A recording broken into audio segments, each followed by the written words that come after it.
Hi Virgo, welcome to June. This is Teresa from Tarot by T. And before I start your reading, I want to call in some good energy and create some sacred space around this reading. And I want to say thank you for liking and subscribing to my channel. Thank you for those who've left comments. I read all of them. And thank you for those who've ordered readings. I appreciate your business. And it's an honor to serve you. And for those who are new, welcome. And I hope you're enjoying these videos and these readings. So, let's get into June. We have a new moon in Gemini on June 3rd and a full moon in Sag on June 17th. So I'll get into that later, but let's see what the cards say about Virgo. What does Virgo need to know about love and relationships? What does Virgo need to know about love and relationships? What does Virgo need to know about love and relationships for the month of June? June 2019. What is coming up for Virgo?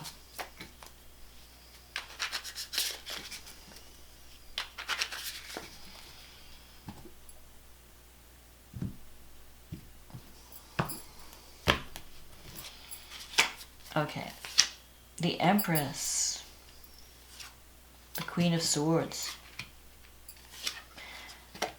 the Nine of Wands, the Queen of Pentacles, the Knight of Swords, the Ten of Pentacles, the Four of Swords, the Eight of Pentacles, the Hangman, and the Wheel of Fortune. Okay, so you start out the month, you have the Empress here. This is a card of home and family and abundance, really. It's the mother card, it's the creative card. So you might be focused on family in June. There's also going to be some new opportunities coming up. You have the Queen of Swords crossing.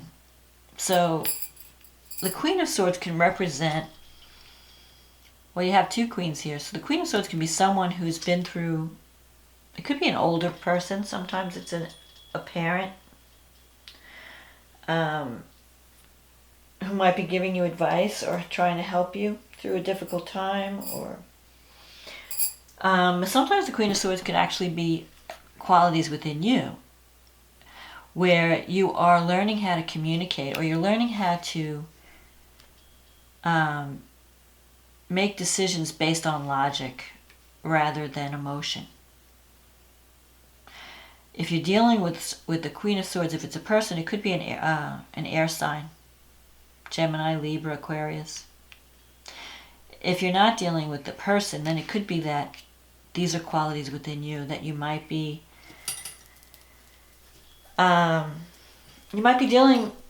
having to be like the Queen of Swords, or you might be kind of have your guard up. Because the Queen of Swords, okay, let me explain the Queen of Swords. The Queen of Swords is someone who's been through a lot, who's been hurt, and she's built up this wall around her.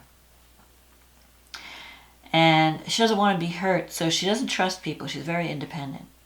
She's afraid of being hurt again. So she's built up this wall. And if this is a person that you're dealing with, sometimes I feel it could be someone you're dealing with. You're dealing with someone who's become very distant and who's hard to reach because this person is protecting herself. And you may have had battles with this person in the past, because the Nine of Wands is like a struggle. It represents a struggle. Something that you've been trying to achieve, and it's been an ongoing battle where you feel like you've had to defend yourself over and over again.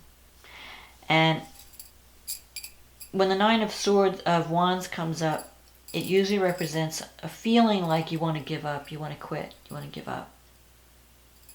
But the 9 is saying don't give up. Like, this person might be difficult. They might be giving you a hard time. But it's only because she's been hurt. Or he or she has been hurt.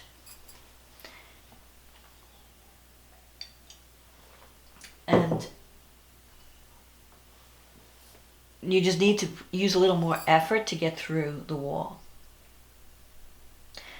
This is a card, it's not a card of failure. It's a card of trying, just giving it that extra push, that extra energy. And you can achieve your goal if you don't quit. The Queen of Pentacles, this could be an earth sign. Taurus, Virgo, Capricorn. This is someone who's very practical, cares about security. Sometimes this person can doubt their talents. They can be very talented, but they don't have enough confidence in their ability. This could be someone that you have been dealing with, but her influence is fading. And this could be male or female. The Knight of Swords coming up in the future. It represents restless energy. So it's possible that you're thinking of doing something maybe a little bit reckless, or you're taking action without thinking of the consequences. Maybe it's this person who's doing that. This person is like in reactive mode and things are moving very quickly. They just know what they want to do.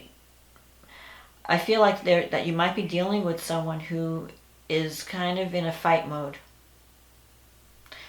And either they're in the fight mode where, like, I know what I want, I'm going to fight for it, and I don't really care, I just got to do this. Because it's that kind of energy, like, I can't wait any longer, I've got to get this done, I've got to do this. Now, the Ten of Pentacles is in the future, so that's a good card. Because the person with this energy, with this Knight of Swords energy, is really determined to win. And determined to achieve a goal. Even if they have to fight to get there. Even if, people might be saying, oh, you can't do that, don't do that. And they're fighting. They're defending themselves. They're saying, no, I want to do this. I believe in this. I need to do this. And people around them may be feeling, you're being insensitive, you're not thinking of others, you're just thinking of yourself. They might, but this person is driven to achieve a goal. And it has to do with family, wanting to be with family, have family, wanting to achieve some type of security. Because this is about financial security. It's not only just financial security, it's about building a home for yourself. This is the wealth card. But the wealth doesn't have to necessarily be money. A lot of times it is, but sometimes wealth can just be having a roof over your head, having family nearby, feeling part of something. And this person is rushing to be that, to go there, to have that experience. So this could be either you having these feelings or the person you're dealing with wanting to have that happy home, that secure home, and willing to fight to get that, willing to do whatever it takes to have that. Now you have the Four of Swords here in your negative thinking sector. So you might be separated from someone. Maybe you've had an argument with someone and you need some time out from each other. But a part of you still cares about this family and home. So you have a lot of thinking to do. You have a lot of healing to do. With the Four of Swords is about taking time out to heal and to think. And you may not be feeling too optimistic when you start June. You may actually be feeling like giving up the fight. But the Nine of Wands is saying don't quit. Don't give up the fight. Things are changing and you can achieve your goal. But you have to fight for what you want. If someone's important to you, if there's a relationship that's important to you, you have to fight for it. You have to drop your guard. Let love in. Maybe if this is you, if you're not dealing with someone that's described by this queen, then maybe it's you who's keeping people at bay because you're afraid of being hurt. Now, in your environment, you have the Eight of Pentacles. The Eight of Pentacles can represent taking a new direction in a career situation and giving something up for something better.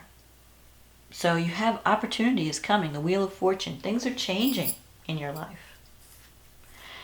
And you have this. You're going to have this opportunity to establish more financial security, maybe greater wealth, and even creating a home. But it's going to involve a sacrifice. It's going to involve giving something up that you're not really ready to give up. So it could mean moving away from family or moving away from a home that you have now with the promise of some future prosperity. Or embarking on a new career path that's going to lead to financial abundance and security. And feeling, okay, I'm safe. I have a roof over my head. I have family. So I feel like family issues are going to be important in June. But at the same time, opportunity is going to be knocking. So don't be afraid to answer. Be prepared for opportunity. And be prepared, there may be some delay before this opportunity comes. Because the Hangman is also about having patience. It's about having patience and learning to see things from a different perspective. And so you might be feeling like you've been kind of cut off from people for a while, but that's going to change. You're going to be coming back into action. So maybe you've been kind of resting and taking it easy and trying to think about where do you want to go in your life, but you're going to things are going to have to start moving in June, and you're going to have to take action, and you're going to have to fight for what you want.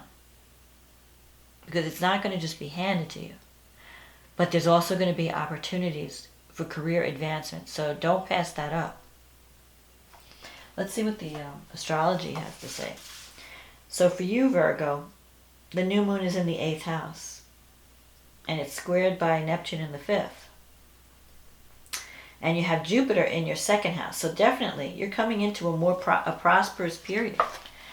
You're going to be coming... The 8th house has to do with other people's money. Support you receive from others.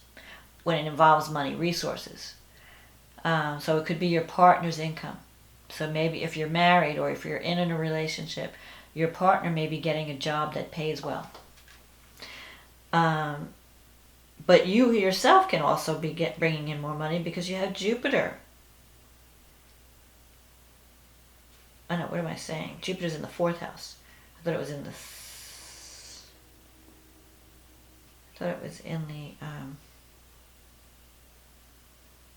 I'm reading the wrong thing here. Hold on. So Jupiter's... the new moon's in your 10th house. Sorry. Just forget. Neptune's in the 7th. And Jupiter's in the 5th. In the 4th, I mean. So the 10th house, you have a beginning. You have a new career opportunity coming in June. And... with Jupiter in the 4th, you can establish a secure home. This is a perfect time. When Jupiter goes through your 4th house, if you're looking for a place to live, you can find the perfect place to live. Venus is in the 9th house.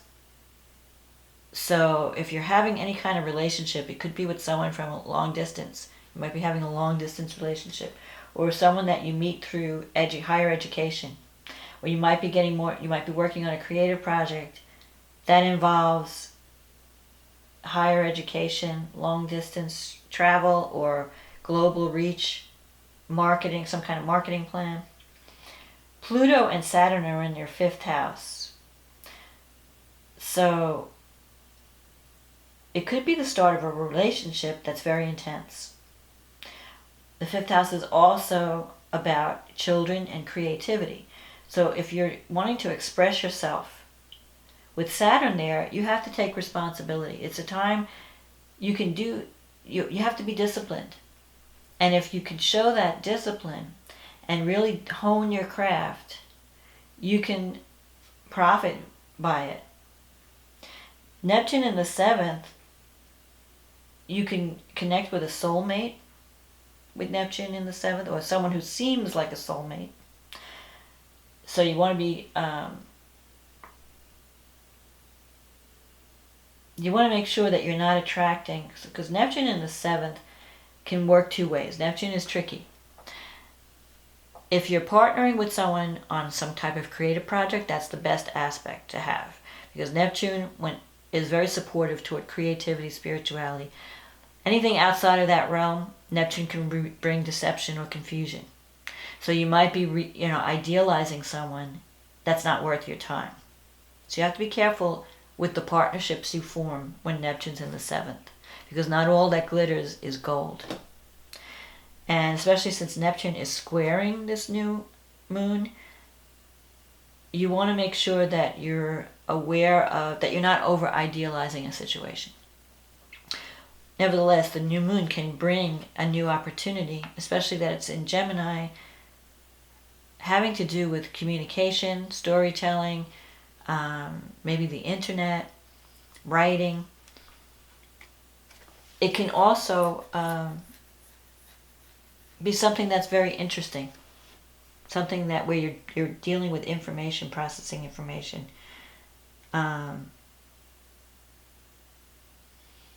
Venus in your 9th house is trining Saturn in the 5th, so you could be having an intense relationship, a long distance relationship with someone. Someone that maybe you meet them through some type of training program, or someone who can just teach you. You're learning from this person. They can have a different spiritual path, and they can open your mind to new ways of thinking, new ways of believing. Because the 9th house is about spiritual belief. What do I believe? So you might be embracing different types of spirituality through this relationship. The full moon is happening in your 4th house and 10th house.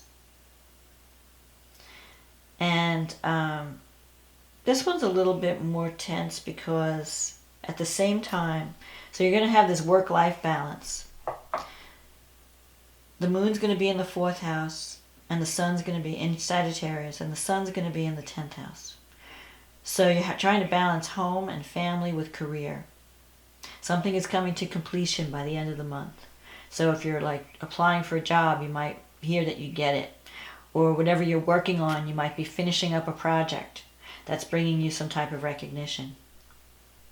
Now, in your 11th and 5th house, you have these two oppositions. First, the full moon, that's affecting your 10th and 4th house axis.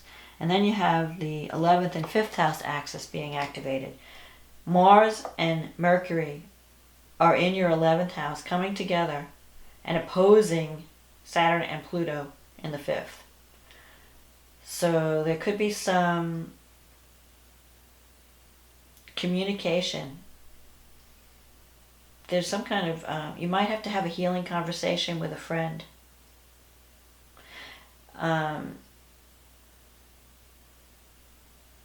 Maybe you're, I don't know, you have to choose your words carefully, because Mars and Pluto, when Mars opposes Pluto, it's a very volatile combination. It can stir up a lot of anger, a lot of passion, a lot of intense emotions. So whatever you're communicating, whether you're the one communicating or you're on the receiving end of communication, someone has an important message for you. Either you have the important message or someone else did.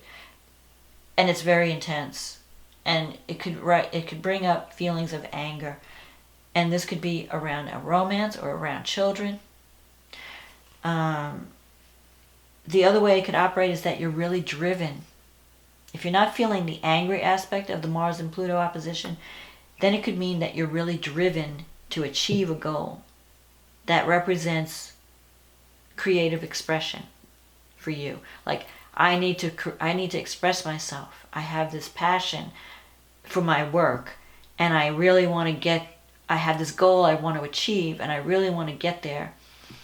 And Pluto and Mars, you have to be careful not to be too ruthless in your pursuit of getting there, because sometimes Pluto and Mars can be a very intense combination, and it can bring up feelings of anger, feelings of rage, where you're so driven to get what you want that you're not considering other people.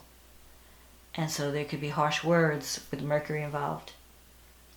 Now Mars and Mercury are in Cancer, so the energy is not like Mars in Cancer is weak. So you could be dealing with people who don't know how to express anger properly, or if that's you, then you could be dealing with passive aggression. So if someone is not being direct with you, they might be doing things, like spite work, or, just being difficult. So you want to be aware of that energy. If you have something to say, be as honest as you possibly can. Don't beat around the bush. If you have something that, that really is important to you and that you feel very strongly about, have that healing conversation. Don't be afraid to be vulnerable. Because if you don't drop the guard and you beat around the bush, it could lead to angry, people not understanding you and reacting angrily. So the more honest you can be, the better. But you do have positive things coming up. You have an opportunity to bring financial stability and financial abundance into your life in June. Just heed and it's going to involve, you're going to be changing. You're going to be moving away from something that maybe wasn't right for you because of this new opportunity that can bring you the stability that you're looking for. And if you want to have this happy home and happy family, and you want to be able to express your creativity and experience abundance,